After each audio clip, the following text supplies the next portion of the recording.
Belum. Udah ya. Oke. Selamat datang di kelompok kami, kelompok 4. Ada Putri, Catherine, dan Pinky yang akan menjelaskan tentang keamanan komputer dari sisi Windows. Oke. Yang pertama ada sejarahnya. Oke, yang akan dijelaskan oleh Pinky, silakan.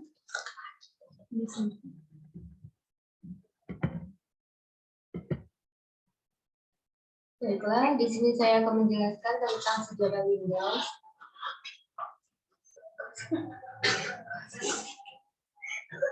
Ayo, nggak kuat. Jadi segini. Tapi dia kan masih merekam. Nggak apa-apa, jadi dipotong. Cuma share screen-nya aja. Sejarah Windows sejak tahun 1980-an, Microsoft Corporation di Bellevue, Washington yang dipakai oleh William Bill Gates mengembangkan OS dengan nama Microsoft DOS. Microsoft DOS masih berbasis command line atau modus text.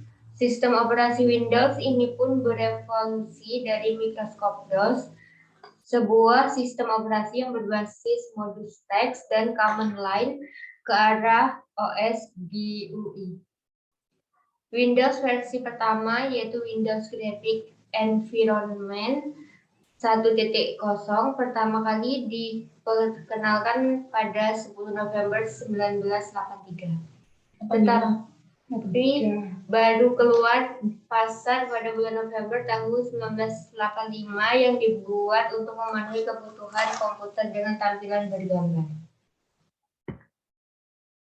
Windows 1.0 merupakan perangkat lunak 16 bit tambahan atau bukan merupakan sistem operasi yang berjalan di atas Microsoft DOS dan beberapa varian dari Microsoft DOS, sehingga ia dapat berjalan tanpa adanya sistem operasi DOS.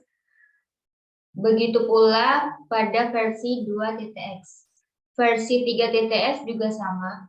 Beberapa versi terakhir dari Windows dimulai dari versi 4.0 dan Windows NT 3.1 merupakan sistem operasi mandiri yang tidak lagi bergantung kepada sistem operasi Microsoft DOS. Microsoft Windows kemudian berkembang dan dapat menguasai penggunaan sistem operasi hingga mencapai 90%. Oke. Kelebihan dari sistem operasi, ada beberapa kelebihan dari sistem operasi Windows. Di antaranya yaitu untuk mendukung operasi Windows itu mendukung di semua perangkat keras.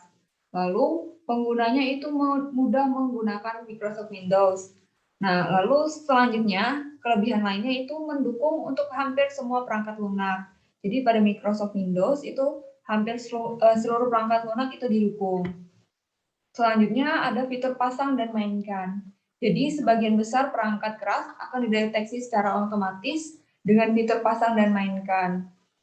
Lalu selanjutnya ada kelebihan lainnya yaitu desktop dan layar sentuh. Pada Windows yang terbaru yaitu Windows 10 itu sudah dibuat untuk layar sentuh dan komputer desktop. Jadi Windows 10 itu bisa menggunakan layar sentuh. Oke. Selanjutnya itu user friendly karena ya seperti yang tadi saya jelaskan untuk Windows itu mudah untuk digunakan dan multitasking. Lalu selanjutnya kekurangan dari sistem operasi Windows, di antaranya serangan virus. Jadi Windows juga memiliki jumlah serangan peretas yang tinggi. Kenapa? Karena banyak yang menggunakan Windows.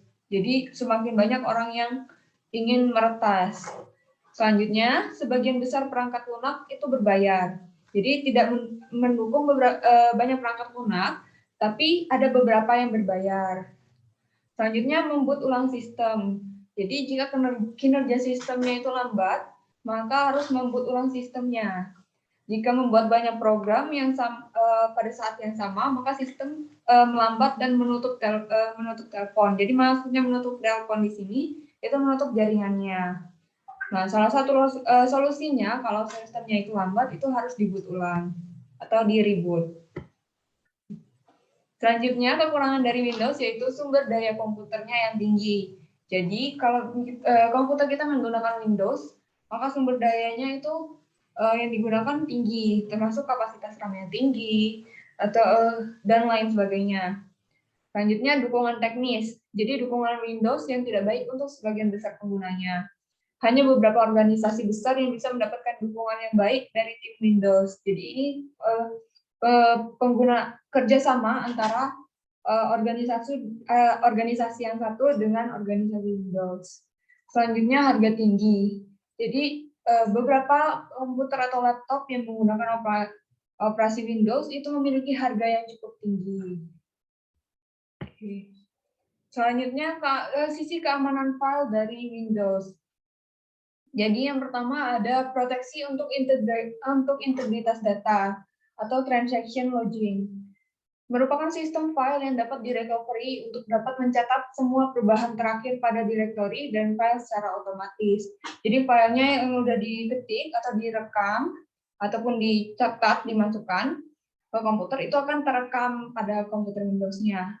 Lalu ada sector sparing, teknik dinamik data recovery yang hanya dapat pada disk SCSI dengan cara memanfaatkan teknologi fault tolerant volume untuk membuat duplikat data dari sektor yang mengalami error.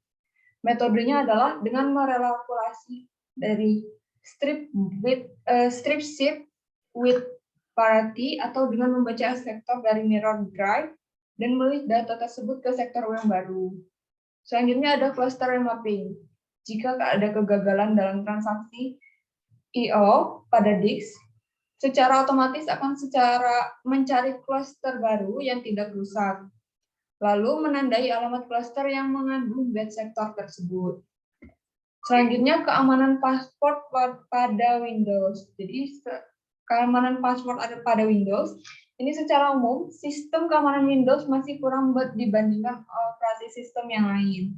Kenapa? Karena mungkin banyak yang menggunakan Windows dan banyak yang ingin meretasnya.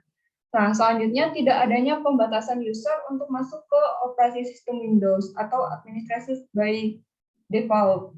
Nah, selanjutnya lagi ada setiap user dapat masuk ke dalam sistem Windows, baik itu file system atau registry. Dan selanjutnya, untuk keamanan password itu rentan terhadap virus. Oke, selanjutnya akan dilanjutkan oleh Putri. Baik, di sini saya akan melanjutkan tentang keamanan jaringan. Jenis keamanan jaringan Windows NT. Model keamanan user level atau akun user akan mendapatkan akses untuk pemakaian bersama dengan menciptakan share atau directory atau printer. Keunggulan dari model keamanan user level yaitu kemampuan untuk memberikan user tertentu akses ke sumber daya yang di-share dan menentukan jenis akses yang diberikan. Kelemahannya, proses setup yang kompleks karena administrator harus memberitahu setiap user dan menjaga polis sistem keamanan tetap dapat di bawah kendalinya dengan baik. Selanjutnya ada model keamanan share level, yaitu dikaitkan dengan jaringan peer-to-peer, di mana user manapun membagi sumber daya dan memutuskan apakah diperlukan password untuk suatu akses tertentu. Keuntungan dari keamanan share level yaitu kesederhanaannya yang membuat keamanan share level tidak membutuhkan akun user untuk mendapatkan akses. Sedangkan kelemahannya yaitu sekali izin akses atau password diberikan, tidak ada kendali atas siapa yang mengakses sumber daya. Kemudian ada keamanan enkripsi. Pengembang yaitu Microsoft versi rilis terbaru pada tanggal 30 Januari 2007, sistem operasinya Windows Vista, Windows Server 2008, dan Windows 7 Ultimate. Jenis perangkat lunak enkripsi disk. Lisensi termasuk bagian dari Windows Server 2008 dan versi tertentu dari Windows Vista dan Windows 7. Situs webnya yaitu BitLocker Drive Encryption. Selanjutnya, BitLocker Drive Encryption adalah sebuah fitur enkripsi atau cakram penuh yang terdapat di dalam sebuah operasi Microsoft Windows Vista, Windows 7, dan Windows Server 2008 yang didesain untuk melindungi data dengan melakukan enkripsi terhadap keseluruhan partisi. Secara default, BitLocker Drive Encryption menggunakan algoritma AES dalam mode kode block chaining atau CBC dengan panjang kunci 128 bit yang menggabungkan dengan 11 diffuser atau meningkatkan keamanannya. Pada Windows Vista dan Windows 7, perangkat lunak ini hanya tersedia di edisi Ultimate dan Enterprise dan tidak ada pada edisi-edisi lainnya. Pada saat WinHead 2006, Microsoft mendemonstrasikan versi pra-rilis dari Windows Server 2008 yang mengandung dukungan terhadap partisi berisi data yang diamankan oleh BitLocker selain tentunya partisi berisi sistem operasi.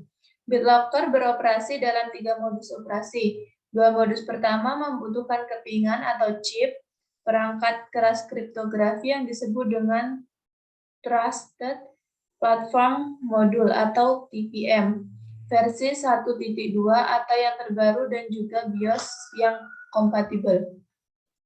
Oke, sekian dari presentasi yang kami paparkan tentang sistem Windows pada keamanan komputer ini. Saya akhiri, selamat siang dan terima kasih.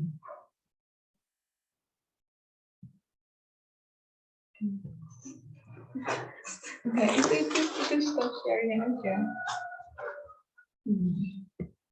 Stop share.